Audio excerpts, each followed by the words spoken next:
મુખ્યમંત્રી ઘરે જઈ રહ્યો છું. મને મને બોલાવ્યો છે, ત્યાં જઈ રહ્યો છું. એ મને ખબર નથી. મને એ ખબર નથી. મને બોલાવ્યો મુખ્યમંત્રી, ત્યાં મુખ્યમંત્રી મળવા જાઉં છું. સર્કિટ હાઉસથી અત્યારે જવાહર ચાવડા છે તેઓ મુખ્યમંત્રીને મળવા માટે જઈ રહ્યા છે અને ખાસ તો શા કારણથી તેમને બોલાવવામાં આવ્યા છે તે વિશે તેમણે કંઈ પણ કહેવાનો ઇનકાર કર્યો છે. જોકે કેટલા લોકો તેમાં સાથે જોડાશે તે પણ કહેવાનો ઇનકાર જવાહરભાઈ ચાવડા તરફથી કરવામાં આવ્યો છે. ફરી એક વખત ત્યાં જવાનો પ્રયાસ કરીશું. શું કહી રહ્યા છે જવાહર?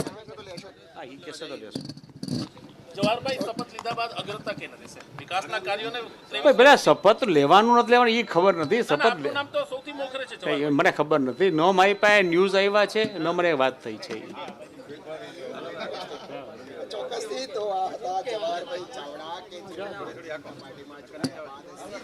અમિતા, કુલ મળીને જોવાય તો સર્કિટ હાઉસ ખાતે જવાહરભાઈ અત્યાર સુધી બેઠા હતા અને હવે મુખ્યમંત્રીને મળવા માટે જવાહરભાઈ જઈ રહ્યા છે. તેમને મુખ્યમંત્રી તરફથી આમંત્રણ જે છે તે કરવા આપવામાં આવ્યું છે, તેડું આવ્યું છે જવાહરભાઈને અને તેના કારણે થઈને તેઓ હાલ સર્કિટ હાઉસથી મુખ્યમંત્રી નિવાસસ્થાને જશે, જ્યાં આગળ મુખ્યમંત્રી છે તેમની સાથે મુલાકાત પણ કરશે. માનવામાં આવી રહ્યું છે કે 12 ને 39 જે મંત્રીમંડળ છે તેની શપથવિધિ યોજાશે રાજભવનમાં અને આ જે સમગ્ર ઘટના છે તેની પહેલા જવાહર ચાવડા જે છે તે હવે મુખ્યમંત્રી નિવાસે જશે અને મુખ્યમંત્રી સાથે પણ બેઠક છે તે કરી શકે છે. અમિતા.